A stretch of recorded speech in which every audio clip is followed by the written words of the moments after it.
നബി സല്ലല്ലാഹു അലൈഹി വസല്ലമയോട് ചോദിക്കപ്പെട്ട മൂന്നാമത്തെ ചോദ്യം, 3 ചോദ്യങ്ങളിൽ ഒരു ചോദ്യം. അതുപോലെ സൂറത്തുൽ കഹഫ് ചർച്ച ചെയ്യുന്ന 5 സംഭവങ്ങളിൽ അവസാനത്തേത്. ആദ്യത്തെ സംഭവം വിശ്വാസത്തിൻ്റെ പേരിലുണ്ടാകുന്ന പരീക്ഷണമാണെന്ന് പറഞ്ഞു. രണ്ടാമത്തേത് സമ്പത്തിൻ്റെ പേരിൽ മനുഷ്യൻ പരീക്ഷിക്കപ്പെടും, സമ്പത്തൊരു പരീക്ഷണമാണ്. അതിനെ എങ്ങനെയാണ് മനുഷ്യൻ കാണേണ്ടത്, സമീപിക്കേണ്ടത്? മൂന്നാമത്തേത് വലിയ കുലത്തിലും ഗോത്രത്തിലും വലിയ സ്ഥാനങ്ങളും എല്ലാം ലഭിക്കുന്നത്, അതൊരു പരീക്ഷണമാണ്. അടുത്തതായി അറിവ്, അതിനെ സംബന്ധിച്ചും പറഞ്ഞു, അതും ഒരു പരീക്ഷണമാണ്. പരീക്ഷണം എന്ന് പറയുമ്പോൾ സൗഭാഗ്യങ്ങളും പരീക്ഷണമാണ്, പ്രയാസങ്ങളും പരീക്ഷണമാണ് എന്നുള്ള കാര്യം നമ്മൾ അടിസ്ഥാനപരമായി ആദ്യമേ പറഞ്ഞിരുന്നു. അപ്പോൾ അറിവ് ഒരു അനുഗ്രഹമാണ്, സമ്പത്ത് ഒരു അനുഗ്രഹമാണ്. പക്ഷെ അതെല്ലാം വേറൊരു അർത്ഥത്തിൽ പരീക്ഷണവുമാണ്. അതിനെ നമ്മളെങ്ങനെ ഉപയോഗിക്കുന്നു എന്നതിൻ്റെ അടിസ്ഥാനത്തിലിരിക്കും ആ പരീക്ഷണത്തിൽ നമ്മൾ വിജയിക്കുക. ആ അനുഗ്രഹങ്ങളിൽ അള്ളാഹുവിന് നന്ദി ചെയ്ത് ആ അനുഗ്രഹങ്ങളെ മനുഷ്യന് ഉപകാരപ്പെടുന്ന രീതിയിൽ വിനിമയിച്ചാൽ അത് ആ പരീക്ഷണത്തിൽ നമ്മൾ വിജയിക്കും.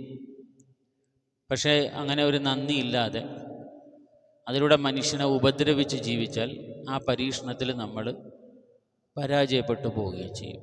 ഇതാണ് പരീക്ഷണങ്ങളെ സംബന്ധിച്ച് നമ്മൾ പറഞ്ഞ പൊതുവായ കാര്യങ്ങൾ. ഇവിടെ 5ാമത്തെ സംഭവത്തിൽ അധികാരം ഒരു മനുഷ്യന് പരീക്ഷണമാണ്, അതൊരു സൗഭാഗ്യമാണ്, അനുഗ്രഹമാണ്. അതിനെ നല്ല നിലയിൽ വിനിമയിച്ചാൽ, ഉപയോഗിച്ചാൽ അത് ഒരു അനുഗ്രഹം തന്നെയാണ്. പക്ഷെ അതിനെ തെറ്റായ രീതിയിൽ ഉപയോഗിച്ചു കഴിഞ്ഞാൽ അത് ആ പരീക്ഷണത്തിൽ ആ വ്യക്തി പരാജയപ്പെട്ടു പോകും.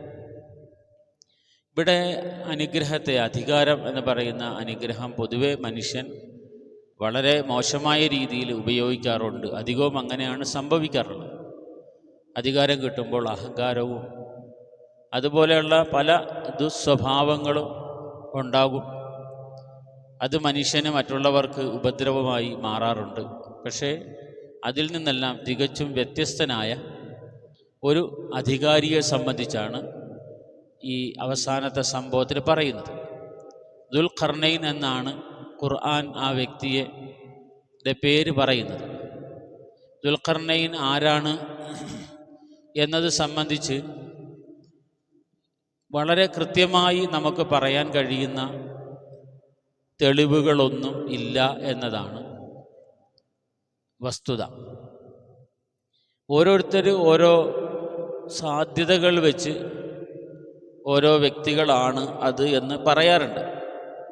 പക്ഷെ അതൊന്നും ഉറപ്പിച്ച് അത് തന്നെയാണ് എന്ന് തീരുമാനിക്കാൻ പറ്റുന്ന തെളിവുകൾ നമ്മുടെ കയ്യിലില്ലാത്തിടത്തോളം ദുൽഖർനൈൻ എന്ന് വിശുദ്ധ ഖുർആൻ പരാമർശിച്ച ആ വ്യക്തിയെയും ആ വ്യക്തിയുടെ സ്വഭാവത്തെയും സംബന്ധിച്ച്, ആ വ്യക്തി അധികാരത്തെ എങ്ങനെ മനുഷ്യന് നല്ല നിലയിൽ ഉപയോഗിച്ചു എന്നതിനെ സംബന്ധിച്ചും പറഞ്ഞു പോകാൻ മാത്രമേ നമുക്ക് മാർഗമുള്ളൂ. അല്ലാഹു പറയുന്നത് ആദ്യത്തെ വചനത്തിൽ തന്നെ, യസ്അലൂനക അൻ ദുൽഖർനൈൻ, ദുൽഖർനൈനിയെ കുറിച്ച് നബി അങ്ങയോട് അവർ ചോദിക്കും. ഖുൽ സഅത്ലു അലൈക്കും മിൻഹു ദിക്റ, ഖുൽ അവരോട് പറയണം, സഅത്ലു അലൈക്കും, നിങ്ങൾക്ക് ഞാൻ പറഞ്ഞു തരാം, മിൻഹു ദിക്റ, അദ്ദേഹത്തെ സംബന്ധിച്ചുള്ള ചില കാര്യങ്ങൾ.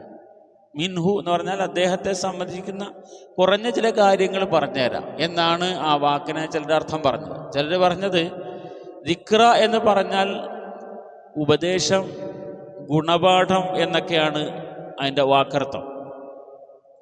അപ്പോൾ അല്ലാഹു തആല പറയുന്നത് തന്നെ സഅത്ലു അലൈക്കും മിൻഹു ദിക്റ, ദുൽഖർനൈൻ എന്ന ആ വലിയ അധികാരിയെ സംബന്ധിച്ച് അദ്ദേഹത്തിൻ്റെ ജീവിതത്തിൽ നിന്നും നിങ്ങൾക്ക് എന്തൊക്കെയാണോ ഗുണപാഠങ്ങളുള്ളത് അത് ഞാൻ പറഞ്ഞുതരാം. ഖുർആൻ്റെ ചരിത്രം പറയുന്ന രീതിയെ സംബന്ധിച്ച് ഒന്നിലേറെ പ്രാവശ്യം ഞാൻ പറഞ്ഞിരുന്നു. ഖുർആൻ വിശദമായി ഒരു ചരിത്രത്തിൻ്റെ പൂർണ്ണമായ അർത്ഥങ്ങളിലേക്ക് പോവുകയില്ല, അങ്ങനത്തെ വിശദീകരണങ്ങൾ പറയാറില്ല. നമുക്കെന്താണോ ആ ചരിത്രത്തിൽ നിന്നും ആവശ്യമുള്ളത്, ആ ആവശ്യമുള്ള ഗുണപാഠങ്ങൾ മാത്രം പറഞ്ഞു പോകുന്ന രീതിയാണ്. അപ്പോൾ ആ നിലയ്ക്ക് നോക്കുമ്പോൾ അള്ളാഹുവിൻ്റെ ഈ വചനം വളരെ കൃത്യമാണ്. യസ്അലൂനക അൻ ദുൽഖർനൈൻ, ദുൽഖർനൈനിയെ കുറിച്ച് ചോദിക്കും. ഖുൽ, നബിയെ പറയണം, സഅത്ലു അലൈക്കും മിൻഹു, ആ ദുൽഖർനൈനിയെ സംബന്ധിക്കുന്ന ദിക്റ, അതിൽ നിന്നും നിങ്ങൾക്ക് എന്തൊക്കെയാണ് ഒരു ഗുണപാഠം ഉള്ളത് അത് ഞാൻ നിങ്ങൾക്ക് പറഞ്ഞുതരാം. അലക്സാണ്ടർ ചക്രവർത്തിയാണ് ദുൽഖർനൈൻ എന്ന് ചില ഖുർആൻ വ്യാഖ്യാതാക്കൾ ഖണ്ഡിതമായി പറയുന്നുണ്ട്. ഈസാ നബി അലൈഹി സ്വലാത്തു വസ്സലാമിനും ഏകദേശം ഒരു 300 വർഷങ്ങൾക്ക് മുമ്പ് ജീവിച്ചിരുന്ന മാസിഡോണിയയിലെ ചക്രവർത്തി പിൽക്കാലത്ത് അവിടെ നിന്നും പല രാജ്യങ്ങളും വെട്ടിപ്പിടിച്ച് നമ്മുടെ ഇന്ത്യയിലും എത്തി അവസാനം മിസ്ർ കേന്ദ്രീകരിച്ച് അഥവാ ഈജിപ്റ്റ് കേന്ദ്രീകരിച്ച് അവിടെ തലസ്ഥാനമാക്കി ഭരണം നടത്തിയ, ഇന്ന് അലക്സാണ്ട്രിയ എന്ന് പറഞ്ഞ സ്ഥലം തന്നെ മിസ്റിലുണ്ട്. ആ അലക്സാണ്ട്രിയ പട്ടണം സ്ഥാപിച്ചത് അദ്ദേഹമാണ്. അപ്പോൾ ഈസാ അലൈഹി സ്വലാത്തു വസ്സലാമിനും 300 കൊല്ലങ്ങൾക്ക് മുമ്പാണ്. അങ്ങനെ നോക്കുമ്പോൾ ഒരു 2300 വർഷങ്ങൾക്ക് മുമ്പ് മിസ്റിൽ തലസ്ഥാനമായി ഭരിച്ച അലക്സാണ്ട്രിയ എന്ന നാട് സ്ഥാപിച്ച, പട്ടണം സ്ഥാപിച്ച അലക്സാണ്ടർ ചക്രവർത്തിയാണ് എന്ന് ചില പണ്ഡിതന്മാർ പറയുന്നു. അവർ പറയുന്ന ന്യായം എന്താണെന്ന് വെച്ചാൽ, ഈ പറയുന്ന ഇവിടെ ദുൽഖർനൈനിയെ സംബന്ധിച്ച് പറയുന്ന സ്വഭാവത്തിൽ നാട് ഭരിച്ച, അധികാരം സ്ഥാപിച്ച, നാടുകൾ വെട്ടിപ്പിടിച്ച നമ്മളുടെ മുമ്പിലുള്ള ഒരു ചരിത്രം അലക്സാണ്ടറിൻ്റെ ചരിത്രം മാത്രമേ ഉള്ളൂ. അതുകൊണ്ട് അലക്സാണ്ടർ തന്നെയാണ് ഇത് എന്ന് ചില പണ്ഡിതന്മാർ തീർത്തു പറയുന്നു. അപ്പം മറ്റു ചില ഖുർആൻ വ്യാഖ്യാതാക്കൾ അലക്സാണ്ടർ അല്ല എന്നും ഖണ്ഡിതമായി പറയും. അലക്സാണ്ടർ ആകാൻ ഒരു നിർവാഹവും ഇല്ലെന്നാണ് അവർ. കാരണം ഇവിടെ പറയുന്ന ഈ വ്യക്തിയുടെ ചില ഉന്നതമായ സ്വഭാവങ്ങളുണ്ട്, ഗുണങ്ങളുണ്ട്. ആ ഗുണങ്ങളുള്ള ഒരു ഭരണാധികാരിയായിട്ട് അലക്സാണ്ടറിനെ ചരിത്രത്തിൽ നിന്നും വായിക്കാൻ കഴിയുന്നില്ല. അതുകൊണ്ട് അലക്സാണ്ടർ അല്ല എന്ന് ചില ഖുർആൻ വ്യാഖ്യാതാക്കൾ തീർത്തു പറഞ്ഞു. അതാ ഞാൻ പറഞ്ഞത്, ഈ വ്യക്തി ആരാണ് എന്ന് തീർത്തു പറയാൻ നമ്മളുടെ കയ്യിൽ തെളിവുകളില്ല. അത് ഖുർആൻ്റെ ഒരു ചരിത്ര വിശദീകരണ രീതി അനുസരിച്ച് പ്രധാനമായ ഒരു കാര്യവുമല്ല. അതിലെ ഗുണപാഠങ്ങൾ പഠിക്കുക എന്നത് മാത്രമാണ്. ചില പണ്ഡിതന്മാർ പറയുന്നത് സൈറസ് ചക്രവർത്തിയാകാനാണ് സാധ്യത എന്നാണ്. അദ്ദേഹം അലക്സാണ്ടർ ഈസാ അലൈഹി സ്വലാത്തു വസ്സലാമിനും ഏകദേശം 500 വർഷങ്ങൾക്ക് മുമ്പ് പേർഷ്യ, ഇന്നത്തെ ഇറാൻ കേന്ദ്രീകരിച്ച് ഭരണം നടത്തി അവിടെ നിന്നും രാജ്യം ഒരുപാട് വ്യാപിപ്പിച്ച ഒരു വ്യക്തിയാണ്. റോമുമായിട്ടൊക്കെ യുദ്ധവും അങ്ങനെ കാര്യങ്ങളൊക്കെ, അതൊക്കെ പഴയകാല ചരിത്രങ്ങളാണ്, നമ്മൾ ഒരുപാട് പറഞ്ഞുകൊണ്ടിരിക്കുന്നതിന് അർത്ഥമില്ല. അപ്പം അങ്ങനെയുള്ള ഒരു ഭരണാധികാരി റോമിനോട് തന്നെ ചേർന്ന്, അഥവാ ഇന്നത്തെ നമ്മൾ ഷാം അഥവാ സിറിയ എന്ന് പറയുന്നതാണ് പഴയകാല റോമ സാമ്രാജ്യം. അതിൻ്റെ കേന്ദ്രം അതാണ്. ബൈസൻ്റൈൻ സാമ്രാജ്യം എന്ന് പറയുന്നത് ഇന്നത്തെ സിറിയ, ജോർദാൻ, ഇസ്രായേൽ, ഫലസ്തീന് എല്ലാം കൂടെ ചേർന്ന ലബനാൻ എല്ലാം കൂടെ ചേരുന്ന വിശാലമായ സ്ഥലമാണ് പഴയ ബൈസൻ്റൈൻ സാമ്രാജ്യം. അതിനോട് തന്നെ ചേർന്ന് കിടക്കുന്നതാണ് പേർഷ്യ അഥവാ ഇന്നത്തെ ഇറാൻ ഉൾക്കൊള്ളുന്ന പ്രദേശങ്ങൾ. അപ്പം ഇറാനിൽ ഈസാ അലൈഹി സ്വലാത്തു വസ്സലാമിനും ഒരു 500 വർഷങ്ങൾക്ക് മുമ്പ് ഭരിച്ചിരുന്ന ഒരു ഭരണാധികാരിയാണ് അദ്ദേഹം. ചരിത്രത്തിൽ മനസ്സിലാകുന്നിടത്തോളം ദീനി അഥവാ ആ കാലഘട്ടത്തിലുണ്ടായിരുന്ന പ്രവാചകന്മാരുടെ വിശ്വാസവുമായി ബന്ധപ്പെട്ട് ജീവിച്ച ആളും അതിൽ നിഷ്ഠയുള്ള ആളും എല്ലാമായിരുന്നു. ഈ പറയപ്പെട്ട ദുൽഖർനൈനിയുടെ സ്വഭാവത്തിനോട് കുറേയൊക്കെ ചേരുന്നത് അദ്ദേഹമാണ്. അതുകൊണ്ട് അതാകാനാണ് സാധ്യത എന്നെല്ലാമുള്ള വിശദീകരണങ്ങൾ അല്ലാഹു അഅലം. ഏതായാലും ദുൽഖർനൈൻ എന്ന് പറയുന്ന വ്യക്തി ഒരു മഹാനായ മനുഷ്യനായിരുന്നു എന്ന് ഖുർആൻ പറഞ്ഞു വെക്കുന്നുണ്ട്. അല്ലാഹു സുബ്ഹാനഹു വ തആല അധികാരം കൊടുത്തപ്പോൾ ആ അധികാരത്തിൻ്റെ പേരിൽ മനുഷ്യർക്ക് ഭാരമായി മാറാതെ ആ അധികാരം ജനങ്ങൾക്ക് ഉപകാരപ്പെടുന്ന രീതിയിൽ വിനിയോഗിച്ച നല്ലൊരു വ്യക്തിയായിരുന്നു ദുൽഖർനൈൻ. ആ നിലയിൽ അധികാരം കൊണ്ട് പരീക്ഷിക്കപ്പെടുമ്പോൾ അധികാരം കൊണ്ടുള്ള പരീക്ഷണത്തെ നാമും വിജയിക്കേണ്ടത്, അല്ലെങ്കിൽ ആ പരീക്ഷണത്തിൽ നമ്മളും ജയിക്കേണ്ടത് അള്ളാഹുവിൻ്റെ കൽപ്പനകൾ പാലിച്ചുകൊണ്ടാണ്. അടിമകളോടുള്ള ബാധ്യതകൾ അല്ലെങ്കിൽ മനുഷ്യരോടുള്ള ബാധ്യതകൾ നാം നിർവഹിച്ചുകൊണ്ടാണ്. അധികാരം കിട്ടുമ്പോൾ എങ്ങനെയാകണം എന്നതിന് നമ്മുടെ മുമ്പിലുള്ള ഒരു ഉദാഹരണമായിട്ടാണ് അല്ലാഹു തആല ദുൽഖർനൈനിയെ പരിചയപ്പെടുത്തുന്നത്. യസ്അലൂനക അൻ ദുൽഖർനൈൻ ഖുൽ സഅത്ലു അലൈക്കും മിൻഹു ദിക്റ. അദ്ദേഹത്തിൻ്റെ ചരിത്രത്തിൽ നിന്നും നമുക്ക് മനസ്സിലാകുന്ന നമുക്ക് ആവശ്യമായ ചില കാര്യങ്ങൾ പറയാം. ഖർന് എന്ന് പറഞ്ഞാൽ രണ്ടർത്ഥമുണ്ട്. ഒന്ന് കൊമ്പ് എന്നാണ്, രണ്ട് കൊമ്പ് എന്നാണ് ഖർനൈൻ. ദുൽ ഖർനൈൻ രണ്ട് കൊമ്പുള്ള ആൾ എന്നർത്ഥമായി. രണ്ട് കൊമ്പുള്ള ആളെന്ന് പറയാൻ കാരണം അതൊക്കെ ഓരോ വിശദീകരണങ്ങൾ മാത്രമാണ് കേട്ടോ. ഈ രണ്ട് കൊമ്പ് എന്നാണോ ഇതിൻ്റെ അർത്ഥം? ഖർന് എന്ന് പറഞ്ഞാൽ ഒരു നൂറ്റാണ്ട് എന്നർത്ഥമുണ്ട്, ഒരു തലമുറ എന്നർത്ഥമുണ്ട്, ഇങ്ങനെ വിവിധമായ അർത്ഥമാണ്.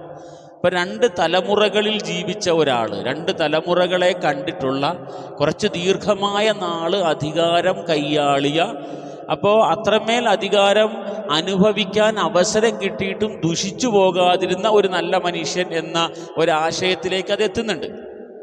അല്ലെങ്കിൽ ദുൽ ഖർനൈൻ എന്ന് പറഞ്ഞാൽ രണ്ട് കൊമ്പുകൾ എന്നാണ് അർത്ഥം. രണ്ട് കൊമ്പ് എന്ന് പറഞ്ഞാൽ രണ്ട് പ്രവിശ്യകൾ, രണ്ട് ഏരിയകൾ അദ്ദേഹത്തിൻ്റെ അധികാരത്തിൻ്റെ കീഴിലുണ്ടായിരുന്നു. അല്ലെങ്കിൽ കിഴക്ക് പടിഞ്ഞാറ് നമ്മൾ പറയുന്ന പോലെ രണ്ട് വിശാലമായ ഭൂപ്രദേശങ്ങളെ ഒരേ സമയത്ത് ഭരിച്ചിരുന്ന പ്രവിശാലമായ ഒരു അധികാര കേന്ദ്രം അദ്ദേഹത്തിൻ്റെ കയ്യിലുണ്ടായിരുന്നു എന്ന അർത്ഥത്തിലാകാം ദുൽഖർനൈൻ. അല്ലെങ്കിൽ രണ്ട് തലമുറകളെ ജീവിച്ചിരിക്കുന്നിടത്തോളം ദീർഘായുസ്സുണ്ടായിരുന്ന ഒരു ചക്രവർത്തി, ഒരു ഭരണാധികാരി എന്ന അർത്ഥത്തിലാകാം. ഈ രണ്ടർത്ഥമാണെങ്കിലും അല്ലാഹു തആല നമ്മളോട് പറയുന്ന ഒരു കാര്യം എന്താണെന്ന് വെച്ചാൽ, ദീർഘകാലം അധികാരം കുറച്ച് നാളുണ്ടാകുമ്പം അത് വളരെ സൂക്ഷിച്ചു കൊണ്ട് നടന്ന് അങ്ങനെയല്ല. ദീർഘമായ കാലം, രണ്ട് തലമുറകളോളം അധികാരം കൈകാര്യം ചെയ്യാൻ അവസരം കിട്ടിയിട്ടും ആ വിശുദ്ധിയിൽ അത് നിലനിർത്തിയ ഒരു മഹാനായ വ്യക്തിയാണ്. അള്ളാഹുവിൻ്റെ കൽപ്പനകളെ ധിക്കരിക്കാതെ ആ കൽപ്പനകളെ പാലിച്ച് ജീവിച്ച ഒരു വ്യക്തിയാണ് എന്നൊരു സന്ദേശം അതിലുണ്ട്. അല്ലെങ്കിൽ വളരെ വിശാലമായ രണ്ട് പ്രദേശങ്ങൾ തന്നെ ഭരിച്ചിട്ടും, അത്ര വലിയ ഒരു ഭൂമിയുടെ അധികാരിയായിരുന്നിട്ടും ജീവിതത്തിൽ നന്മകൾ കൊണ്ടു നടന്ന, മുറുകെ പിടിച്ചിരുന്ന ഒരു മഹാനായ മനുഷ്യനായിരുന്നു അദ്ദേഹം എന്ന ഒരു ആശയത്തിലും നമുക്ക് ദുൽ ഖർനൈൻ എന്ന പദത്തെ മനസ്സിലാക്കാം. അപ്പോൾ ആ നിലയ്ക്ക് നോക്കുമ്പോൾ ദുൽഖർനൈൻ എന്ന അദ്ദേഹത്തിൻ്റെ പേരല്ല എന്നത് ഒരു വസ്തുതയാണ്. ദുൽഖർനൈൻ എന്നുള്ള പേര് വരാനുള്ള സാധ്യത, അതിൻ്റെ പേര് വേറെന്തെങ്കിലും ആയിരിക്കണം. ഇത് ഇദ്ദേഹത്തിൻ്റെ ഒരു വിശേഷണമാണ്. ആ വ്യക്തിക്ക് ഇങ്ങനെ ഒരു വിശേഷണമുണ്ട്. ആ വിശേഷണം പറയുമ്പോൾ കുറച്ചുകൂടെ ആശയം സമ്പൂർണ്ണമാണ്. ഈ രണ്ടർത്ഥത്തിൽ നമ്മൾ ആ വിശേഷണം എടുക്കുകയാണെങ്കിൽ അദ്ദേഹത്തിൻ്റെ മഹത്വം, ദുൽഖർനൈൻ എന്ന വാക്കിൽ അദ്ദേഹത്തിൻ്റെ മഹത്വം കൂടുന്നുണ്ട് എന്ന് നമുക്കവിടെ മനസ്സിലാക്കാം. അപ്പോൾ ആ മഹാനായ മനുഷ്യൻ്റെ ജീവിതത്തിൽ നിന്നും നമുക്ക് ഉപകാരമായ, ഗുണപാഠമായ ചില കാര്യങ്ങൾ അല്ലാഹു തആല പറയണം. ഇന്നാ മക്കന്നാ ലഹു ഫിൽ അർദ് വആതൈനാഹു മിൻ കുല്ലി ഷൈഇൻ സബബ. ഇന്നാ മക്കന്നാഹു ഫിൽ അർദ്, നാം അദ്ദേഹത്തിന് ഭൂമിയിൽ സ്വാധീനം കൊടുത്തു, അല്ലെങ്കിൽ അധികാരം കൊടുത്തു. വആതൈനാഹു മിൻ കുല്ലി ഷൈഇൻ സബബ, അദ്ദേഹത്തിന് എല്ലാത്തിൻ്റെയും മാർഗങ്ങളും അല്ലാഹു തുറന്നു കൊടുത്തു. എല്ലാം ചെയ്യാൻ, ഏതൊരു ആവശ്യം നേരിട്ടാലും അതിനെല്ലാമുള്ള പ്രതിവിധികൾ അദ്ദേഹത്തിൻ്റെ കയ്യിലുണ്ട്. ഒരു ആവശ്യം നേരിടുമ്പോൾ അതെങ്ങനെയാണ് കൈകാര്യം ചെയ്യേണ്ടതെന്നറിയാതെ നിൽക്കുന്ന ഒരു സാഹചര്യം അദ്ദേഹത്തിനില്ല. അല്ലെങ്കിൽ അതെങ്ങനെ കൈകാര്യം ചെയ്യണം എന്നറിയാം, പക്ഷേ അത് കൈകാര്യം ചെയ്യാൻ ആവശ്യമായ വസ്തുക്കൾ കയ്യിലില്ല. ഇങ്ങനെ രണ്ടും മനുഷ്യന് സംഭവിക്കാം. ഈ വ്യക്തിയുടെ അവസ്ഥ അതല്ല. അദ്ദേഹത്തിൻ്റെ മുമ്പിൽ എന്തൊരു പ്രശ്നം വന്നാലും ആ പ്രശ്നത്തിനെ നേരിടാനുള്ള കഴിവ് അദ്ദേഹത്തിനുണ്ട്. ആ പ്രശ്നത്തിനെ നേരിടാൻ എന്തെല്ലാം വസ്തുക്കൾ, വിഭവങ്ങളാണോ ലോകത്ത് വേണ്ടത്, അതും ആ മനുഷ്യൻ്റെ കയ്യിലുണ്ട്. അങ്ങനത്തെ പേരിനൊരു ഭരണാധികാരിയല്ല, ഒരു ചില്ലറക്കാരനുമല്ല. ഭൂമിയിൽ ഞാൻ അദ്ദേഹത്തിന് സ്വാധീനം കൊടുത്തു. തംകീൻ എന്ന വാക്ക് രണ്ട് അർത്ഥത്തിൽ ഉപയോഗിക്കുന്ന ഒരു വാക്കാണ്. തംകീൻ അല്ലാഹു തആല ഖുർആനിൽ പല സ്ഥലങ്ങളിൽ ഉപയോഗിച്ചിട്ടുണ്ട്. മക്കന്നാ ലഹു, നുമക്കിൻ ലഹു, സൗകര്യം ചെയ്തു കൊടുക്കുക എന്നാണ് നേർക്ക് നേരെ ആ വാക്കിൻ്റെ അർത്ഥം. സൗകര്യം ചെയ്തു കൊടുക്കുക. എന്താണോ നമുക്ക് ലോകത്ത് ചെയ്യേണ്ടത്, ആ ചെയ്യേണ്ട കാര്യങ്ങൾ ചെയ്യാൻ ആവശ്യമായ സൗകര്യങ്ങൾ ചെയ്തു കൊടുക്കുക. ഇതിനെ ഒരു ലൗകികമായ അർത്ഥത്തിലും ഉപയോഗിക്കാറുണ്ട്, ദീനിയായ അർത്ഥത്തിലും ഉപയോഗിക്കാറുണ്ട്. ഈ വാക്ക് തംകീൻ എന്ന വാക്ക് ഇവിടെ ലൗകികമായ അർത്ഥത്തിലാണ് ഉപയോഗിച്ചിരിക്കുന്നത്. ഭൂമിയിൽ അദ്ദേഹത്തിന് ആവശ്യമായത് എന്തെല്ലാമാണോ അതെല്ലാം ചെയ്യാനുള്ള ആയുധങ്ങൾ, ഉപകരണങ്ങൾ, സൈന്യങ്ങൾ, സംവിധാനങ്ങൾ തികച്ചും കയ്യിലുണ്ടായിരുന്ന ഒരാളാണ് ആ വ്യക്തി എന്നർത്ഥം മനസ്സിലാക്കാം. ഇനി തംകീൻ എന്ന വാക്കിനെ ദീനിയായ ഒരു ആശയത്തിൽ നമ്മൾ മനസ്സിലാക്കുമ്പോൾ ശരിക്കും ദീനിയായ കാര്യങ്ങൾ പൂർണ്ണമായും പാലിച്ച് ജീവിക്കാനുള്ള അവസരത്തെയാണ് തംകീൻ എന്ന് പറയുന്നത്. അല്ലാഹു തആല വിശുദ്ധ ഖുർആനിലൂടെ പറയുന്നുണ്ട്. അല്ലാഹു തആല വാഗ്ദാനം ചെയ്യുകയാണ്, വഅദല്ലാഹുല്ലദീന ആമനൂ വഅമിലുസ്സാലിഹാത്ത്.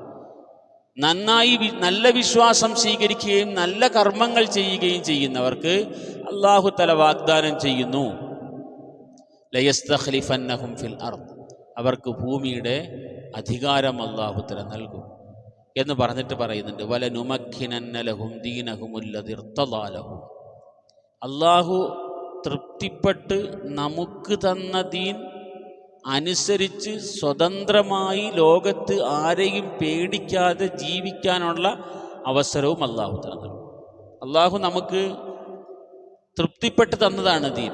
അൽയൗമ അക്മൽതു ലക്കും ദീനക്കും വഅത്മംതു അലൈക്കും നിഅമതി വറദീതു ലക്കുമുൽ ഇസ്ലാമ ദീന. അല്ലാഹു തആല ദീനിനെ സംബന്ധിച്ച് അങ്ങനെയാണ് പറഞ്ഞത്, വറദീതു ലക്കും, ഞാൻ നിങ്ങൾക്ക് തൃപ്തിപ്പെട്ട് തന്നിരിക്കുകയാണ്. എന്ന് വെച്ചാൽ ഈ ദീൻ അനുസരിച്ച് നിങ്ങൾ ജീവിക്കുകയാണെങ്കിൽ നിങ്ങൾ എൻ്റെ അടുക്കൽ തൃപ്തരായ മനുഷ്യരാണ്, നിങ്ങളുടെ ജീവിതത്തിൽ ഞാൻ തൃപ്തനാണ്. അങ്ങനെ ജീവിച്ചപ്പോഴാണ് സഹാബാക്കൾ റളിയല്ലാഹു അൻഹും വറദു അൻഹു ആയത്. ആ ദീൻ പൂർണ്ണമായിട്ടും അവർ മുറുകെ പിടിച്ചപ്പോൾ അല്ലാഹു തആല ദീൻ തൃപ്തിപ്പെട്ട് തന്നതാണെന്ന് പറഞ്ഞ ആ ഒരു തൃപ്തി ആ സഹാബി സമൂഹത്തിൻ്റെ പേരിൽ അല്ലാഹുവിനുണ്ടായി. അങ്ങനെ അല്ലാഹു അവരിൽ തൃപ്തിപ്പെട്ടു. നമ്മളും ആ ദീനിനെ തൃപ്തിപ്പെടുകയാണെങ്കിൽ, റളിയതു ബില്ലാഹി റബ്ബൻ വബിൽ ഇസ്ലാമി ദീനൻ വബി മുഹമ്മദിൻ നബിയ്യ, എല്ലാ ദിവസവും രാവിലെയും വൈകുന്നേരവും നമ്മൾ പറയേണ്ടുന്ന ഒരു ദിക്റാണത്. റളിയതു ബില്ലാ, എനിക്ക് തൃപ്തിയാണ് അള്ളാഹുവിനെ റബ്ബൻ, റബ്ബായിട്ട് എനിക്ക് അള്ളാഹുവിനെ തൃപ്തിയാണ്, വേറൊരാളിൻ്റെ ആവശ്യം എനിക്കില്ല, റബ്ബായിട്ട് അള്ളാഹ് മാത്രം മതി. വബിൽ ഇസ്ലാമി ദീന, ദീൻ എനിക്ക് ഇസ്ലാം മാത്രം മതി, വേറൊരു ദീനിൻ്റെ ആവശ്യം എനിക്കില്ല, എനിക്കത് തൃപ്തിയാണ്.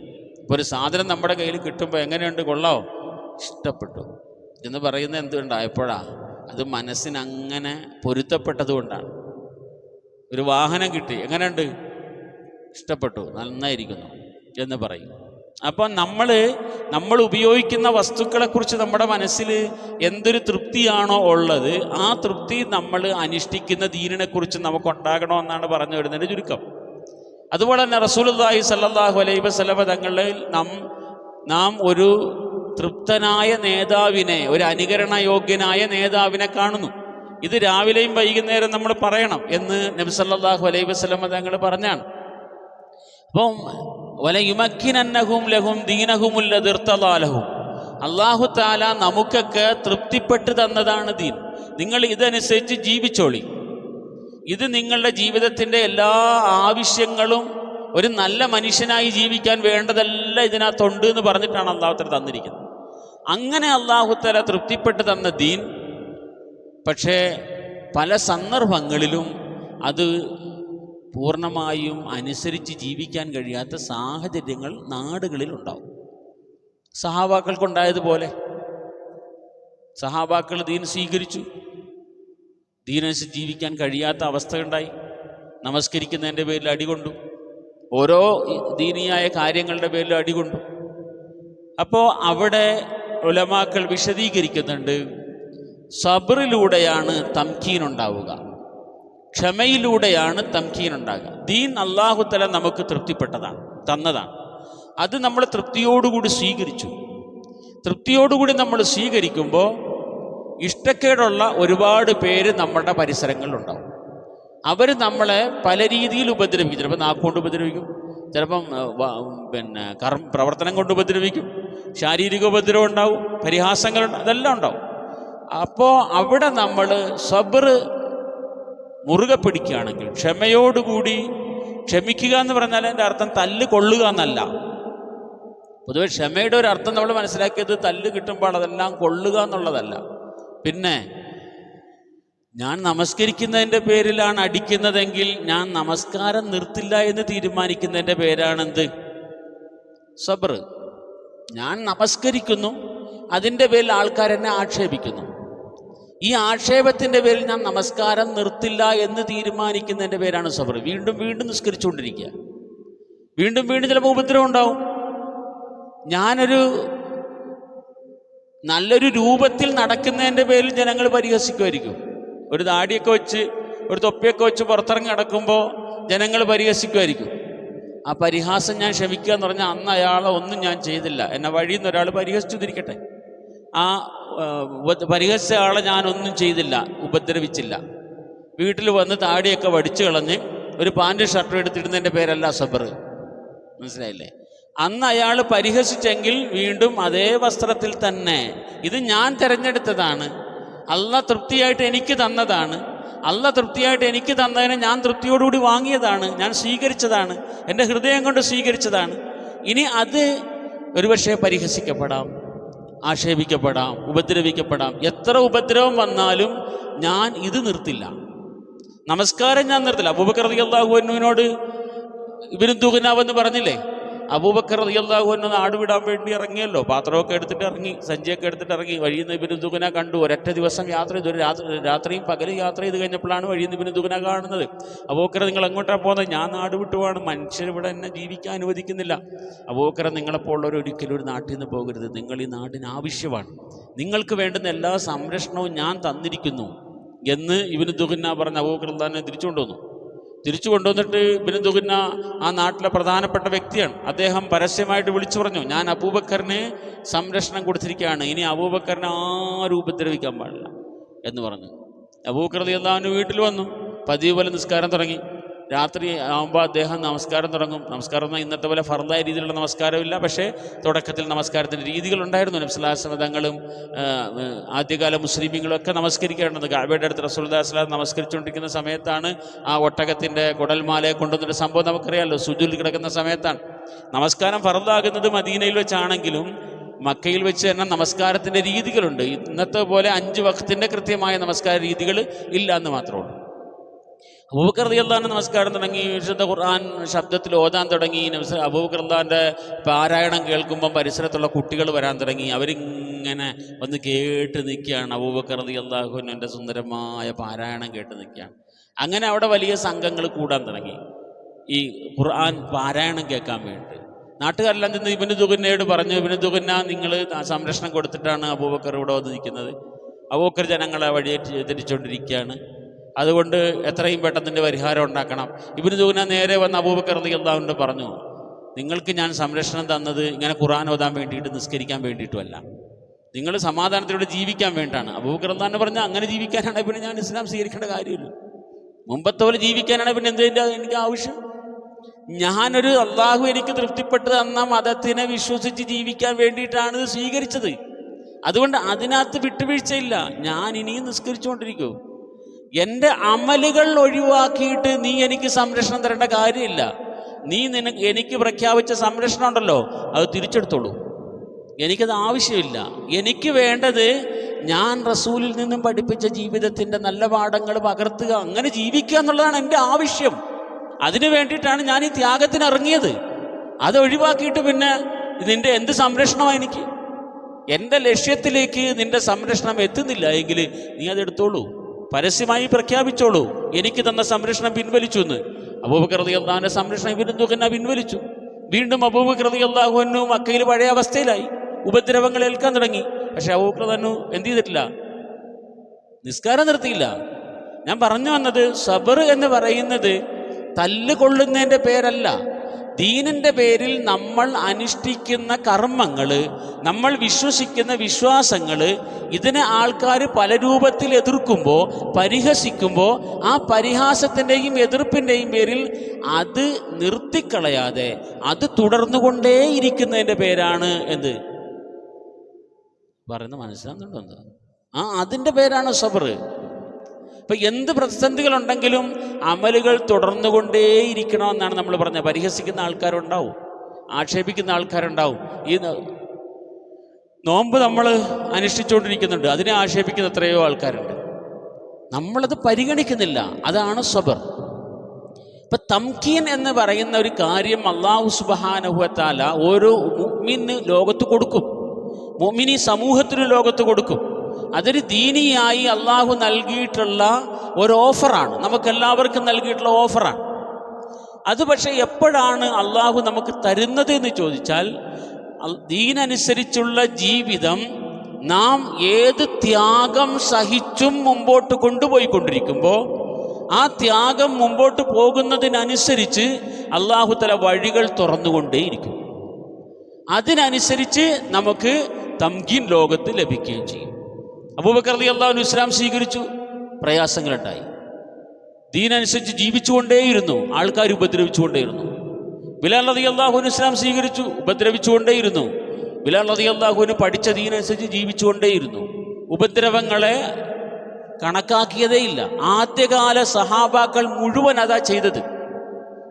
ദീനിലൂടെ കിട്ടിയ വിശ്വാസത്തെ കൃത്യമായി പാലിച്ചുകൊണ്ടേയിരുന്നു. അതിനകത്ത് അല്പം പോലും പിറകോട്ട് പോകാൻ തയ്യാറായില്ല. സബറിലൂടെ അവർ മുമ്പോട്ട് പോയിക്കൊണ്ടേയിരുന്നു. ആ സബറിൻ്റെ ഫലമായി അല്ലാഹു സുബ്ഹാനഹു വ തആല എന്തു കൊടുത്തു? തംകീൻ കൊടുത്തു. സഹാബാക്കൾ നബി സല്ലല്ലാഹു അലൈഹി വസല്ലം തങ്ങളുടെ അടുക്കൽ വന്നിട്ട് പ്രയാസങ്ങളെക്കുറിച്ച് പറയുമായിരുന്നു. വിഷയം നമ്മുടെ കുറച്ച് മാറിപ്പോകുന്നുണ്ടെങ്കിലും അടിസ്ഥാനപരമായ ഒരു വിഷയം ആയതുകൊണ്ട് പറഞ്ഞു പോവാൻ. ഹബ്ബാബ് റളിയല്ലാഹു അൻഹു നബി സല്ലല്ലാഹു അലൈഹി വസല്ലം തങ്ങളുടെ അടുക്കൽ വന്നിട്ട് പറഞ്ഞല്ലോ, നബിയെ ഞങ്ങൾക്ക് വേണ്ടി ദുആ ഇറക്കണം, ഞങ്ങൾ വലിയ പ്രയാസം. ഹബ്ബാബ് റളിയല്ലാഹു അൻഹു ദീനിൻ്റെ പേരിൽ അനുഭവിച്ച പ്രയാസങ്ങൾ എന്താണ് എന്ന് അദ്ദേഹത്തിൻ്റെ ചരിത്രം നമ്മളൊരു പ്രാവശ്യം പറഞ്ഞു, ഒരു ദിവസം പറഞ്ഞാണ്. ഉമർ റളിയല്ലാഹു അൻഹു കണ്ടിട്ട്, ഉമർ റളിയല്ലാഹു അൻഹു അങ്ങനെ കണ്ടു നിന്നുപോയി. അദ്ദേഹം ഒന്നും പറയാൻ പറ്റാത്ത അവസ്ഥയിൽ. കാരണം ഹബ്ബാബ് റളിയല്ലാഹു അൻഹുവിൻ്റെ മുതുക് അങ്ങനെ ആ ഒരു അവസ്ഥയിലാണ് അപ്പോഴും. ആ ഒരു പ്രയാസത്തിൽ ആണ് നബി സല്ലല്ലാഹു അലൈഹി വസല്ലം അടുക്കൽ വന്നിട്ട് പറയുന്നത്, നബിയെ ഞങ്ങൾക്ക് വേണ്ടി ദുആ ഇറക്കണം, വലിയ പ്രയാസത്തിലാണ്, ഇരുമ്പ് പഴുപ്പിച്ച് പുറത്ത് വെക്കുകയാണ്, എങ്ങനെയാണ് ഇത് സഹിക്കുക, നബിയെ ദുആ ചെയ്യണം. അത് നബി സല്ലല്ലാഹു അലൈഹി വസല്ലം ആ കിടന്നിടത്ത് നിന്ന് എഴുന്നേറ്റ് പറഞ്ഞിട്ട്, അന്തും തസ്തഅജിലൂൻ, നിങ്ങൾ ധൃതി കാണിക്കുക. ദീൻ അനുസരിച്ച് ജീവിക്കുക, ജീവിക്കുമ്പോൾ എതിർപ്പുകൾ വരിക, എതിർപ്പുകളെ കണക്കാക്കാതെ അങ്ങനെ തന്നെ ജീവിച്ചുകൊണ്ടിരിക്കുക. അങ്ങനെ ജീവിച്ചു കഴിയുമ്പോഴാണ് അല്ലാഹു തആല നിങ്ങളുടെ മുമ്പിൽ തംകീൻ ചെയ്തു തരുന്നത്. ദീനനുസരിച്ച് സ്വതന്ത്രമായി. നബി സല്ലല്ലാഹു അലൈഹി വസല്ലം അന്ന് ഹബ്ബാബ് റളിയല്ലാഹു അൻഹു പറഞ്ഞതാണ്, ഹബ്ബാബേ ഒരു കാലം വരും, നിങ്ങൾ നോക്കിക്കോളൂ, ഒരു കാലം വരും എല്ലാവരും സുരക്ഷിതരാകും. അങ്ങ് യമനിലെ ഹീറയിൽ നിന്നും ഒരു സ്ത്രീക്ക് ആരെയും ഭയക്കാതെ മക്കയിൽ വന്ന് ഹജ്ജ് ചെയ്തിട്ട് പോകാൻ പറ്റും, ഒരാളെയും പേടിക്കാതെ. തംകീൻ, അതാണ് തംകീൻ. എവിടെയും ഇറങ്ങി നടക്കാൻ കഴിയുന്ന ഒരു മുസ്ലിമിന് ആരെയും ഭയക്കാതെ എതിലെയും യാത്ര ചെയ്യാൻ കഴിയുന്ന ഒരവസ്ഥ വരാനിരിക്കുന്നു എന്ന് നബി സല്ലല്ലാഹു അലൈഹി വസല്ലം തങ്ങൾ പറഞ്ഞു കൊടുത്തത് എന്ത് പറഞ്ഞിട്ടാണ്? പ്രയാസങ്ങളുണ്ടാകും, അതിനെ ക്ഷമിക്കണം. നിങ്ങൾ പഠിച്ച ദീനിയായ നന്മകൾ ജീവിതത്തിൽ പകർത്തിക്കൊണ്ടേയിരിക്കൂ. നിങ്ങൾ അത് കൈവിടാതിരിക്കും, ദീൻ നിങ്ങൾ കൈവിടാതിരിക്കൂ. അങ്ങനെ അതിൽ നിങ്ങൾ ഉറച്ചു നിൽക്കുകയാണെങ്കിൽ നിങ്ങളുടെ മുമ്പിൽ വഴി തുറക്കും. വഴി തുറക്കും എന്ന് പറഞ്ഞാൽ അത്ഭുതകരമായി നിങ്ങളുടെ മുമ്പിൽ വഴി തുറക്കും എന്ന് മഹാനായ റസൂലുള്ളാഹി സ്വല്ലല്ലാഹു അലൈഹി വസല്ലം തങ്ങൾ ഹബ്ബാബ് റളിയല്ലാഹു അൻഹു പറഞ്ഞു. അതുകൊണ്ടാണ് ഇമാം ഷാഫിയോട് റഹിമഹുല്ലാഹയുടെ ഒരാൾ ചോദിച്ചത്, മുസ്ലിം സമൂഹത്തിന് ഏതാണ് ഗുണകരം? ക്ഷമ അഥവാ പ്രയാസങ്ങൾ ഉണ്ടായിക്കൊണ്ടേയിരിക്കുന്ന ഒരവസ്ഥയാണോ, ആശ്വാസത്തോടുകൂടി ജീവിക്കാൻ കഴിയുന്ന അവസ്ഥയാണോ? ഇത് സമകാലികരായ പണ്ഡിതന്മാരും ചർച്ച ചെയ്യുന്ന ഒരു വിഷയമാണ് കേട്ടോ. മുസ്ലിം സമൂഹത്തിൻ്റെ പരലോകത്തിന് ഗുണവേതാണ്? സ്വസ്ഥമായി ജീവിക്കാൻ കഴിയുന്നതാണോ, പ്രതിസന്ധിയുള്ള അവസ്ഥയാണോ? അപ്പോൾ ഇമാം ഷാഫി റഹിമഹുല്ലാ പറഞ്ഞു, പ്രതിസന്ധിയിലൂടെ മാത്രമേ സ്വസ്ഥത കിട്ടൂ. പ്രതിസന്ധി ഉണ്ടായേ മതിയാകൂ. സബറിലൂടെ അല്ലാതെ തംകീൻ കിട്ടില്ല. ദീൻ സ്വീകരിച്ചാൽ, ദീനീ ജീവിതം നിങ്ങൾ തുടങ്ങിയാൽ നിങ്ങൾക്ക് പ്രതിസന്ധികൾ ഉണ്ടാകാൻ തുടങ്ങും. ആ പ്രതിസന്ധികൾ കണ്ടിട്ട് നിങ്ങൾ ദീനിയായ ജീവിതം ഒഴിവാക്കരുത്. പ്രതിസന്ധിയിലും നിങ്ങൾ ദീൻ മുറുകെ പിടിക്കണം. അപ്പോൾ അല്ലാഹു സുബ്ഹാനഹു വ തആല നിങ്ങൾക്ക് സ്വതന്ത്രമായി ദീനനുസരിച്ച് ജീവിക്കാൻ, എവിടെയും ദീനനുസരിച്ച് ജീവിക്കാനുള്ള അവസരം ഉണ്ടാകും. അങ്ങനെയാണ് സബറിലൂടെ ലഭിക്കുന്നതാണ് തംകീനെന്ന് ഇമാം ഷാഫി റഹിമഹുല്ല പറഞ്ഞതുകൊണ്ട്. അപ്പോൾ ചുരുക്കത്തിൽ ഈ പറഞ്ഞ വിഷയം ഞാൻ നേരത്തെ പറഞ്ഞല്ലോ, തംകീനാണോ അഥവാ സ്വതന്ത്രമായി ആരെയും പേടിക്കാതെ ദീനനുസരിച്ച് ജീവിക്കാൻ കഴിയുന്നതാണോ ഒരു മുസ്ലിമിൻ്റെ പരലോകത്തിന് നല്ലത്, അതോ ചെറിയ ചെറിയ പ്രതിസന്ധി ഉണ്ടാകുന്നതാണോ നല്ലത്? ചിലർ പറയുന്നത് ചില്ലറ പ്രതിസന്ധി ഉണ്ടാകുന്നതാണ് നല്ലത് എന്നാണ്. എന്നാലേ എന്തുണ്ടാവുള്ളൂ? വിശ്വാസത്തിന് കരുത്തുണ്ടാവുള്ളൂ, വിശ്വാസം ബോധപൂർവമാവുള്ളൂ. ഇല്ലെങ്കിൽ ഒരു ദിനചര്യയായി മാറും ഇതെല്ലാം. നമ്മുടെ ഈ കർമ്മങ്ങളുടെയൊക്കെ ആത്മാവുകൾ നഷ്ടപ്പെട്ടു പോവും. ആത്മാവുകൾ എന്ന് പറഞ്ഞാൽ ഇത് ചോദിച്ചു വാങ്ങണമെന്നല്ല. നബി സല്ലല്ലാഹു അലൈഹി വസല്ലം പറയുന്നത് സലുല്ലാഹൽ ആഫിയ ലാ തതമന്നൗ ലിഖാഅൽ അദു. നിങ്ങൾ പ്രയാസങ്ങളെ ആഗ്രഹിക്കരുത്. നിങ്ങളുടെ ജീവിതത്തിൽ സമൂഹത്തിൽ പ്രയാസമുണ്ടാകണം നിങ്ങൾ ആഗ്രഹിക്കുകയോ ചെയ്യരുത്, പാടില്ല.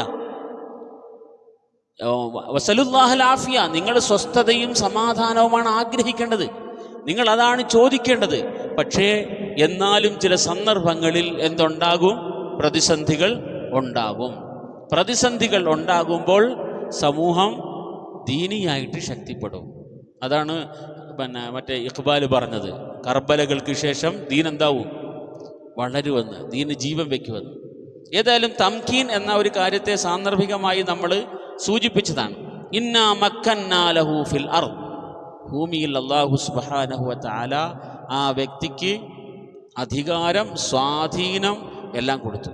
വആതൈനാഹു മിൻ കുല്ലി ഷൈഇൻ സബബ, എല്ലാ കാര്യങ്ങൾക്കുമുള്ള മാർഗങ്ങൾ അദ്ദേഹത്തിന് തുറന്നു കൊടുത്തു. ഫഅത്ബഅ സബബ, അങ്ങനെ അദ്ദേഹം അതനുസരിച്ച് ഒരു പ്രവേശിച്ചു, ഒരു വഴിയിലേക്ക് അദ്ദേഹം യാത്ര ചെയ്യുന്നു എന്ന് മനസ്സിലാക്കാം. ദുൽഖർനൈനിയുടെ സംഭവം വിശുദ്ധ ഖുർആൻ പറയുന്നതിൻ്റെ ആകെ ചുരുക്കം ഇങ്ങനെയാണ്. അദ്ദേഹത്തിന് അല്ലാഹു തആല ലൗകികമായ സൗകര്യങ്ങളെല്ലാം കൊടുത്തു. അങ്ങനെ അദ്ദേഹം ഒരു യാത്ര ചെയ്ത് നേരെ പടിഞ്ഞാറ് ഭാഗത്തേക്ക് പോകുന്നു. പടിഞ്ഞാറ് ഭാഗത്തേക്ക് പോകുമ്പോൾ അവിടെ കുറച്ച് ആൾക്കാരെ കാണുന്നു. പിന്നെ നേരെ കിഴക്ക് ഭാഗത്തേക്ക് പോകുന്നു, അവിടെ കുറച്ച് ആൾക്കാരെ കാണുന്നു. പിന്നെ മറ്റൊരു യാത്രയിൽ യഅ്ജൂജ് മഅ്ജൂജ് താമസിക്കുന്ന സ്ഥലത്തേക്ക് അവരെത്തുന്നു, ദുൽഖർനൈൻ എത്തുന്നു. ഇങ്ങനെ 3 യാത്രകളെ സംബന്ധിച്ചാണ് ഖുർആൻ ദുൽഖർനൈനിയെ കുറിച്ച് പറയുന്നത്. പടിഞ്ഞാറോട്ട് പോകുമ്പോൾ അദ്ദേഹം അവിടെ കാണുന്നത് വവജദ ഇൻദഹ ഖൗമൻ ഖുൽനാ യാ ദുൽഖർനൈനി ഇമ്മാ അൻ തുഅദ്ദിബ വ ഇമ്മാ അൻ തത്തഖിദ ഫീഹിം ഹുസ്ന. പടിഞ്ഞാറ് ഭാഗത്ത് പോകുമ്പോൾ അവിടെ അദ്ദേഹം കാണുന്നത് ദീനിയായ നിഷ്ഠയില്ലാത്ത, കുറച്ച് മോശമായ ജീവിതം നയിക്കുന്ന ആൾക്കാരെയാണ് ദുൽഖർനൈൻ അവിടെ കാണുന്നത്. അല്ലാഹു തആല അവരോട് പറഞ്ഞു, മോശമായ രീതിയിൽ ജീവിക്കുന്ന ആൾക്കാരെ വേണ്ട നിലയിൽ നീ കൈകാര്യം ചെയ്യണമെന്ന് അല്ലാഹു നിർദ്ദേശം കൊടുക്കുകയാണ്. അതിനനുസരിച്ച് ദുൽഖർനൈൻ അവിടെയുള്ള നല്ല ആൾക്കാർക്ക് അവരുടെ നന്മകൾ ചെയ്യാനുള്ള അവസരങ്ങൾ ഉണ്ടാക്കി കൊടുക്കുകയും മോശമായി ജീവിക്കുന്ന ആൾക്കാരെ അതിൻ്റെ പേരിൽ അദ്ദേഹം ശിക്ഷിക്കുകയും ചെയ്യണം. അപ്പം നന്മയ്ക്ക് പ്രോത്സാഹനം കൊടുക്കുന്ന, തിന്മകളെ ഇല്ലാതാക്കാൻ ശ്രമിക്കുന്ന, എന്നാൽ വിശാലമായ അധികാരമുള്ള ഒരു ഭരണാധികാരി, അതാണ് ദുൽഖർനൈനിയുടെ പ്രത്യേകത. അല്ലാഹു സുബ്ഹാനഹു വ തആലയുടെ കൽപ്പന പ്രകാരം അദ്ദേഹം ആ ഒരു ഉത്തരവാദിത്വം പടിഞ്ഞാറ് ഭാഗത്ത് നിർവഹിക്കുന്നു. ഫഅമ്മാൻ മൻ ളലമ ഫസൗഫ നുഅദ്ദിബുഹു സുമ്മ യുറദ്ദു ഇലാ റബ്ബിഹി ഫയുഅദ്ദിബു അദാബൻ. അക്രമികളായി ജീവിക്കുന്ന ആൾക്കാർക്ക് അതിനുള്ള ശിക്ഷ ഞാൻ കൊടുക്കും. ദുൽഖർനൈൻ പറയുകയാണ്, അക്രമികൾക്കുള്ള ശിക്ഷ കൊടുക്കും. എന്നാൽ അവർ പിന്നെ മരണത്തിന് ശേഷം പരലോകത്ത് റബ്ബിൻ്റെ അടുക്കൽ എത്തുമ്പോൾ അല്ലാഹു തആല അവിടെ നിന്നും അവർക്കുള്ള ശിക്ഷ കൊടുക്കും എന്ന് പറഞ്ഞിട്ട് അടുത്ത് പറയുന്നു, വഅമ്മാമൻ ആമന, വിശ്വസിച്ച ആൾക്കാർ, നല്ല മനുഷ്യർ, വഅമല സാലിഹൻ ഫലഹു ജസാഅനിൽ ഹുസ്ന, അവർക്ക് അല്ലാഹു തആല അതിൻ്റെ പ്രതിഫലം കൊടുക്കുകയും ചെയ്യും. അപ്പം അക്രമികളായ സമൂഹത്തെ അവിടെ കൈകാര്യം ചെയ്യുന്ന ഒരു ജോലിയാണ് ദുൽഖർനൈൻ അള്ളാഹുവിൻ്റെ തീരുമാനപ്രകാരം നിർവഹിക്കുന്നത്. ഇനി അടുത്തതായി അദ്ദേഹം പോകുന്നത് അടുത്ത സ്ഥലത്തേക്കാണ്, മത്ലി അഷംസ്, കിഴക്ക് ഭാഗത്തേക്കാണ്. വജദഹാ തത്ലു അലാ ഖൗമിൻ ലം നജ്അൽ ലഹും മിൻ ദൂനിഹാ സിത്ര. അവിടെ വീടും താമസ സൗകര്യവും ഇല്ലാത്ത കുറേ മനുഷ്യരാണുള്ളത്. മിൻ ദൂനിഹാ സിത്ര പറഞ്ഞാൽ വെയിലത്ത് ജീവിക്കുന്ന മനുഷ്യർ. ആ വെയിലത്ത് നിന്ന് ഒരു തണൽ കൊള്ളാനുള്ള വീടുകൾ അവർക്കില്ല, അല്ലെങ്കിൽ ഒരു തണൽ കൊള്ളാനുള്ള മരം പോലുമില്ലാത്ത അത്ര ഏറെ ദരിദ്രരായ മനുഷ്യർ. ഒരു ഭാഗത്ത് അക്രമികളായ മനുഷ്യർ പടിഞ്ഞാറ് ഭാഗത്ത്, കിഴക്ക് ഭാഗത്ത് ദാരിദ്ര്യം കൊണ്ട് പൊറുതിമുട്ടി ജീവിക്കുന്ന, ഒരു തണൽ കൊള്ളാനുള്ള വഴി പോലുമില്ലാതെ വെയിലിൽ ജീവിക്കുന്ന മനുഷ്യർ. അങ്ങനത്തെ ഗുഹാവാസികളായിരിക്കും അവരെന്നാണ് അവരെക്കുറിച്ച് ഖുർആൻ വ്യാഖ്യാതാക്കൾ പറയുന്നത്. ഒരു വീടുണ്ടാക്കാൻ അറിയില്ല, അല്ലെങ്കിൽ വീടുണ്ടാക്കാനുള്ള വക അവരുടെ കയ്യിലില്ല. ഏതൊക്കെ ഗുഹകളിൽ ജീവിച്ചു പോകുന്ന അത്തരം ഗുഹാവാസികളുടെയൊക്കെ ചരിത്രമുണ്ടല്ലോ, പഴയകാല മനുഷ്യരുടെ ചരിത്രം പറയുന്നിടത്ത് ഇവിടെ ഉണ്ട്. പിന്നീട് അദ്ദേഹം പോകുന്നത് യഅജൂജ് മഅജൂജ് താമസിക്കുന്ന, അത് വടക്ക് ഭാഗത്തേക്കാണ് അദ്ദേഹം യാത്ര ചെയ്തെന്നാണ് പറയപ്പെടുന്നത്, അല്ലാഹു അഅലം. ആ യാത്രയിൽ അദ്ദേഹം യഅജൂജ് മഅജൂജിനെ കൊണ്ട് പൊറുതിമുട്ടി നിൽക്കുന്ന ഒരു സമൂഹത്തിൻ്റെ അടുക്കലേക്ക് എത്തുന്നു. ആ സമൂഹം ജീവിതത്തിൽ സുരക്ഷയില്ലാത്ത സമൂഹമാണ്. ഒരു ഭാഗത്ത് അക്രമികളായ സമൂഹം ഒരിടത്ത്, വേറൊരിടത്ത് ദരിദ്രരായ ഒരു സമൂഹം, വേറൊരിടത്ത് അക്രമങ്ങൾ അനുഭവിക്കുന്ന, മറ്റുള്ളവരുടെ ഉപദ്രവം കൊണ്ട് ജീവിക്കാൻ കഴിയാതെ പോയ ഒരു സമൂഹം. അവരുടെ പ്രശ്നത്തിനും ദുൽഖർനൈൻ പരിഹാരമുണ്ടാക്കുന്നു. ഇങ്ങനെ ലോകത്തിൻ്റെ ഭൂമിയുടെ 3 ദിക്കുകളിലേക്ക് ദീർഘമായ സഞ്ചാരങ്ങൾ നടത്തി അവിടങ്ങളിലുള്ള ജനങ്ങളുടെ ദീനീയായ പ്രശ്നങ്ങൾ, ലൗകികമായ പ്രശ്നങ്ങൾ, ഇതെല്ലാം പരിഹരിക്കാൻ വേണ്ടി ഇടപെട്ട ഒരു മഹാനായ ഭരണാധികാരി, ജനങ്ങൾക്ക് ഉപകാരം ചെയ്യുന്ന ഒരു ഭരണാധികാരി ആയിട്ടാണ് മഹാനായ ദുൽഖർനൈൻ പരിചയപ്പെടുത്തപ്പെടുന്നത്. ഖുർആൻ്റെ ഭാഷ അങ്ങനെയാണ്. ഇനി അതിൻ്റെ ഓരോ വാക്കുകളിലേക്ക് നമ്മൾ പോയാൽ, ഖുർആൻ വിമർശകരൊക്കെ സാധാരണ ഉപയോഗിക്കുന്ന ചില പദങ്ങളൊക്കെ അവിടെ വന്നിട്ടുണ്ട്. ചെളിക്കുണ്ടിൽ പോയിട്ട് സൂര്യൻ അസ്തമിക്കുന്നു എന്നൊക്കെ പറഞ്ഞിട്ട്, മിനിങ്ങാന്ന് ഒരാൾ എവിടെ പോയിട്ട് വന്നില്ലേ, ആകാശയാത്രയൊക്കെ നടത്തി വന്നിട്ട് വലിയ കത്തൊക്കെ എഴുതിയല്ലോ. കത്തെഴുതിയതിനകത്ത് അവരാദ്യം എഴുതിയിരിക്കുന്നത്, ഇനിയിപ്പോൾ ഞാൻ ഖുർആനാണ് വായിക്കുന്നത്, ഫുൾ ഖുർആനാണ് വായിക്കുന്നത്, ഞാൻ ബൈബിള് വായിച്ചിട്ട് എനിക്കൊരു സുഖം കിട്ടാത്തതുകൊണ്ട് ഖുർആൻ വായിക്കുകയാണ്. അങ്ങനെ ഖുർആൻ വായിച്ച് ഞാനിങ്ങനെ നോക്കുമ്പോൾ സൂര്യൻ ചെളിക്കാത്ത പോയി വീഴുന്നതെന്ന് ഞാൻ കണ്ടു എന്നൊക്കെ പറഞ്ഞിട്ട് എഴുതിയിട്ടുണ്ട്. അപ്പോൾ അത് ഏതോ അങ്ങനത്തെ സ്ഥലത്തു നിന്നാണ് വന്നതെന്ന് പെട്ടെന്ന് തന്നെ ഉമ്മത്ത് കണ്ടുപിടിച്ചത് ഒരു വലിയ ഭാഗ്യമാണ്. സാധാരണ അങ്ങനെ സംഭവിക്കാറില്ല. പെട്ടെന്ന് ഉടനെ അതെടുത്ത് വീഡിയോ ആയിട്ട് ഇറങ്ങും, ആകെ രംഗം ഉഷാറാക്കി എടുക്കുന്ന ഒരു രീതി നമുക്കുണ്ട്. എന്തുകൊണ്ടോ ആവേശക്കാർ പെട്ടെന്ന് അതിൻ്റെ പിറകെ കൂടിയില്ല, ആവേശക്കാരെല്ലാം അതിനെ അവഗണിച്ചു. അത് ഉമ്മത്തിനൊരു വലിയ ആഫിയത്തായി മാറി, തിരിച്ചറിവുകൾ വന്നു തുടങ്ങിയതിൻ്റെ ഒരു കാരണമാണത്. ഏതായാലും ഇത് ചെളിക്കുണ്ടിൽ പോയി വീഴുന്നു എന്ന് അവിടെ നിന്ന് കണ്ടല്ലോ അവർ. ഇതാരോ പടച്ചു വിട്ടതാണ് ഉമ്മത്തിനെ പരിഹസിക്കാൻ വേണ്ടിയിട്ട്. ചെളിക്കുണ്ടിൽ ചെന്ന് വീഴുക എന്നൊക്കെ പറയുന്നത് എന്താണ് അതുകൊണ്ട് ഉദ്ദേശിക്കുന്നത് എന്ന് നമ്മൾ ചിന്തിക്കുമ്പോൾ നമ്മൾ അടിസ്ഥാനപരമായി ഖുർആൻ്റെ ഒരു പരാമർശന രീതി മനസ്സിലാക്കേണ്ടത് വളരെ പ്രധാനമാണ്. ഒരു മനുഷ്യൻ്റെ നോട്ടത്തിൽ എങ്ങനെയാണോ ആദ്യ കാഴ്ചയിൽ അനുഭവപ്പെടുന്ന ആ അനുഭവമാണ് ഖുർആൻ പറയുക. അല്ലാതെ അതിൻ്റെ വിശാലമായ ശാസ്ത്രം ഖുർആൻ്റെ ചർച്ചയിൽ അങ്ങനെ വരാറില്ല. എന്ന് മാത്രമല്ല, മനുഷ്യൻ അവൻ്റെ ഈ ലോകത്തിലുള്ള ഇടപാടുകളെല്ലാം അങ്ങനെ തന്നെയാണ്, അവനവൻ്റെ അനുഭവത്തിനനുസരിച്ച് തന്നെ. അപ്പോൾ ഉദാഹരണത്തിന് ഈ ഭൂമി ഒരു ഗോളമാണല്ലോ. ഈ ഗോളത്തിന് എങ്ങനെ കിഴക്കും പടിഞ്ഞാറും ഉണ്ടാകും? നമ്മുടെയൊക്കെ വർത്തമാനത്തിലുണ്ടല്ലോ കിഴക്ക് പടിഞ്ഞാറ് എന്ന്. ഈ ഗോളത്തിന് കിഴക്കുണ്ടാവും? കിഴക്കും പടിഞ്ഞാറും ഉണ്ടാകാൻ പാടില്ലല്ലോ ഇതിന്. പിന്നെ അതെങ്ങനെയാണ് ഉണ്ടായത്? കിഴക്കും പടിഞ്ഞാറും എങ്ങനെയാണ് ഉണ്ടായത് ഗോളത്തിന്? സത്യത്തിൽ ഈ ഭൂമിക്ക് കിഴക്കും പടിഞ്ഞാറും വടക്കും പിന്നെന്താണ് തെക്കും ഉണ്ടെന്ന് പറയുന്നത് തന്നെ ഭയങ്കര അബദ്ധമാണ്. ഭൂമിയെ ഒരു ഗോളമായി കണ്ടിട്ട് അതിനെ സൂര്യൻ്റെ ഒരു ഉപഗ്രഹമായി കണ്ട് ആ നിലയിലൊക്കെ വലിയ ശാസ്ത്രീയമായിട്ട് ഭൂമിയെ കാണാൻ നോക്കിയാൽ ഭൂമിക്ക് കിഴക്കും ഉണ്ടാകാൻ പറ്റില്ല, പടിഞ്ഞാറും ഉണ്ടാകാൻ പറ്റില്ല. ഇത് കിഴക്ക് മാത്രമാണോ, പടിഞ്ഞാറ് മാത്രമാണോ? പിന്നെ ഭൂമധ്യരേഖയും. എവിടെ കിടക്കുന്ന ഭൂമധ്യരേഖ? പിന്നെ അക്ഷാംശ രേഖകൾ, രേഖാംശ രേഖ, ശരിയല്ലേ? ഇതൊക്കെ ഉള്ളതല്ലേ, ഭൂമിക്കുള്ളതല്ലേ ഇതെല്ലാം. അത് എന്നിട്ട് ഗ്ലോബിൽ കുറേ പടമൊക്കെ വരച്ച് അതിനകത്ത് കുറേ വരയൊക്കെ, വട്ടം കുറേ വര, നീളത്തിൽ കുറേ വര, എന്നിട്ട് ഇന്ന സ്ഥലം ഇന്ന ദേശത്ത് നിന്നും ഇത്ര അക്ഷാംശം തെക്കും മറ്റേ അക്ഷാംശം വടക്കും എന്നൊക്കെയാണെന്ന് പറഞ്ഞിട്ട് നിർണ്ണയിച്ചു കൊടുക്കുന്നത് എന്തിനാ? ഇങ്ങനെ വല്ലതും ഉണ്ടായിട്ടാണോ? ഉണ്ടോ? അങ്ങനെ ഉണ്ടോ? എല്ലാം സങ്കല്പമാണെന്ന് അവസാനം പറയും. ചിലപ്പം തുടക്കത്തിൽ തന്നെ പറയും. അതൊരു മര്യാദയാണ്, വലിയൊരു കാര്യമാണത്. ഭൂമധ്യരേഖ സങ്കല്പമാണ്.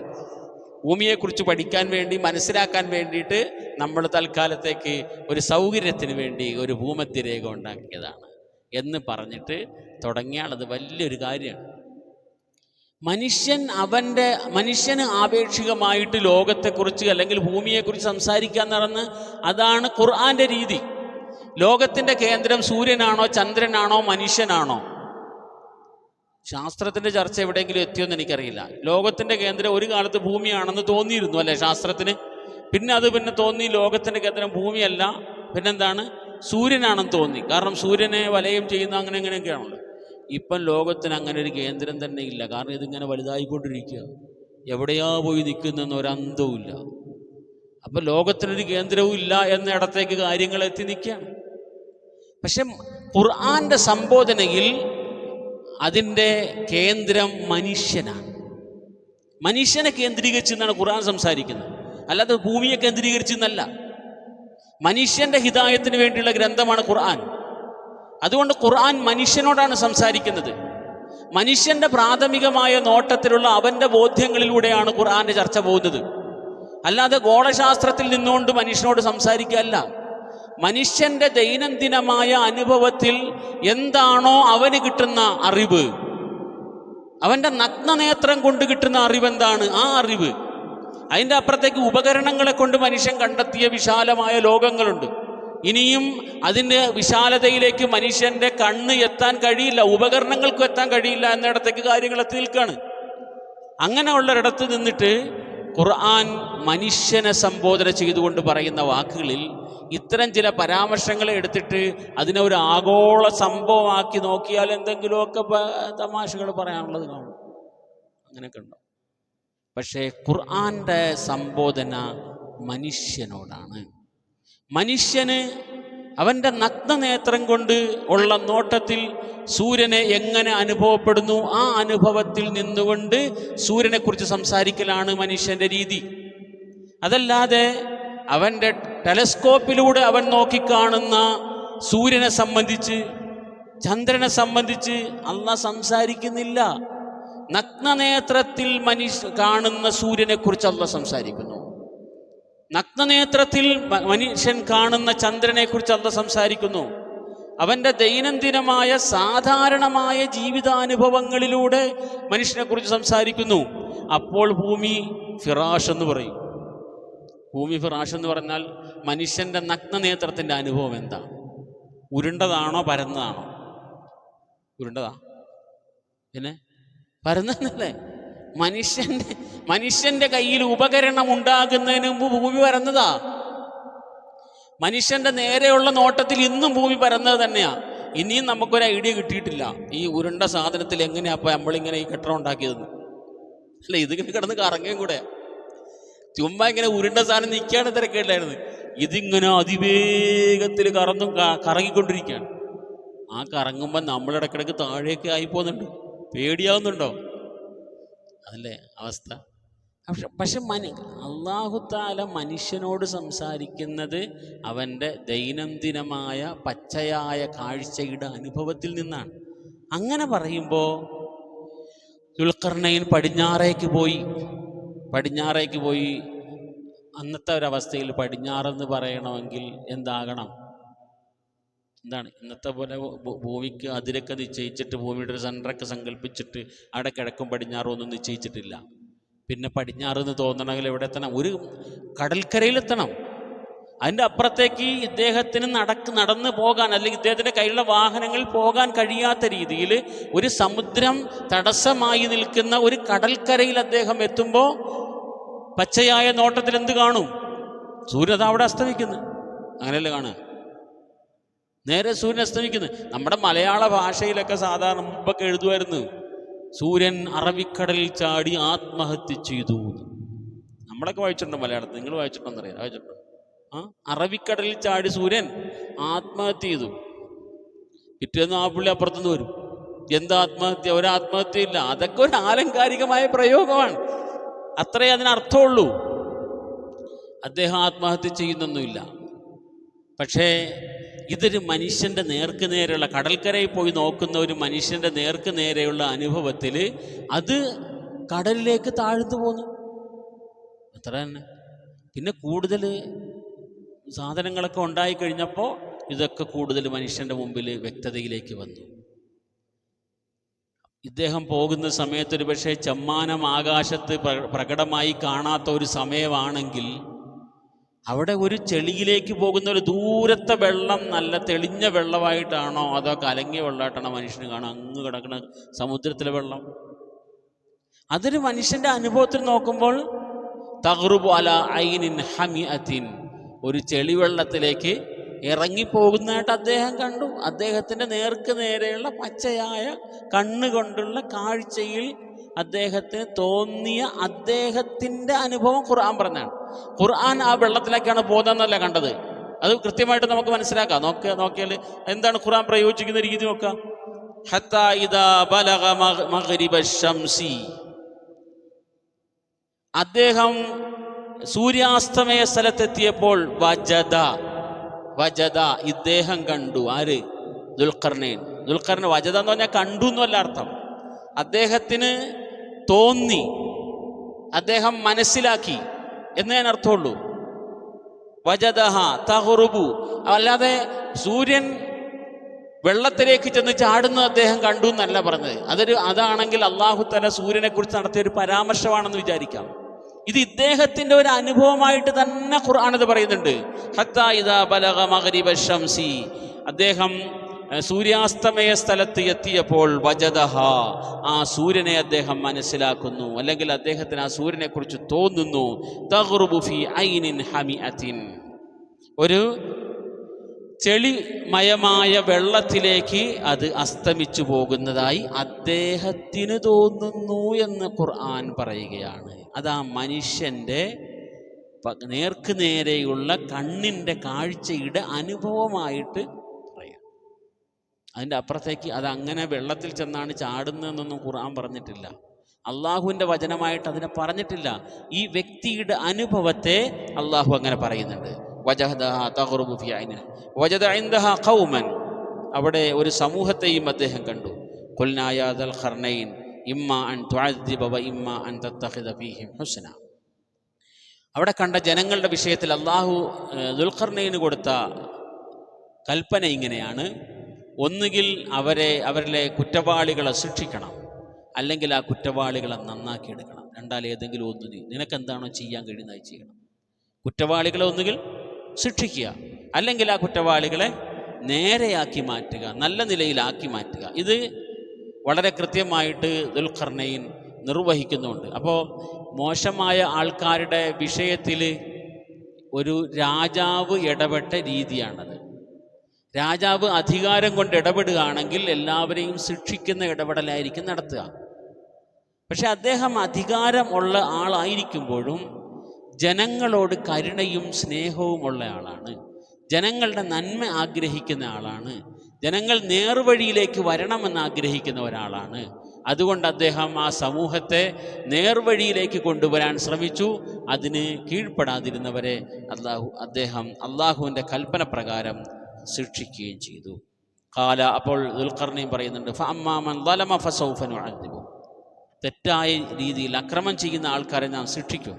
സുമ്മ യുറദ്ദു ഇലാ റബ്ബിഹി ഫയുഅദ്ദിബുഹു അദാബൻ നുക്റ, പിന്നെ അവർ അള്ളാഹുവിൻ്റെ അടുക്കൽ എത്തുമ്പോൾ അതിൻ്റെ ശിക്ഷ പൂർണ്ണമായ നിലയിൽ, ലോകത്ത് കിട്ടുന്ന ശിക്ഷകളൊന്നും എന്തല്ല ഒരു തെറ്റിൻ്റെയും പൂർണ്ണമായ ശിക്ഷയല്ല.